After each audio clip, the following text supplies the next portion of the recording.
Well, tonight the Minnesota DFL is making big changes after a violent ending to a Minneapolis City Council member endorsement meeting last weekend. Danny Spiewak explains the new rules and how the party says it can move on from this mess. Danny? Well, Julie and Randy, in the last hour, the DFL's State Executive Committee approved new bylaws that allows the party to basically kick people out of the DFL if they've engaged in or condoned assault.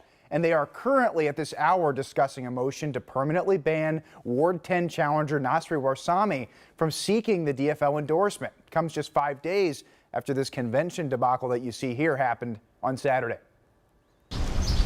On Saturday, DFL members met in Uptown to decide which candidate to endorse for Ward 10 City Council, incumbent Aisha Chugtai or challenger Nasri Warsame.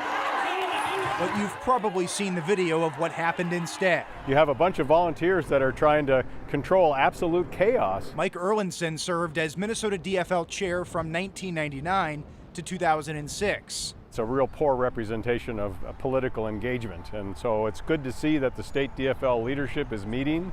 At an emergency session Thursday, current DFL chair Ken Martin proposed new rules, giving the party power to ban anyone who engages in violence from future events.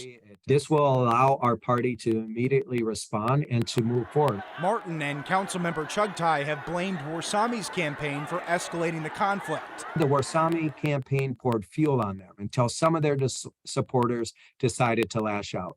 That is unacceptable, and there must be accountability for these actions. But Warsame's campaign manager pushed back, saying it's not fair to blame them for everything. By looking at some footage online without context and speaking to one side and coming to that judgment, I'm extremely disheartened. Either way, the party must now move forward with city council elections looming in November. A party, I think, has to say, here are the principles of our DFL. So I think that this does challenge the local parties' units to effectively endorse candidates.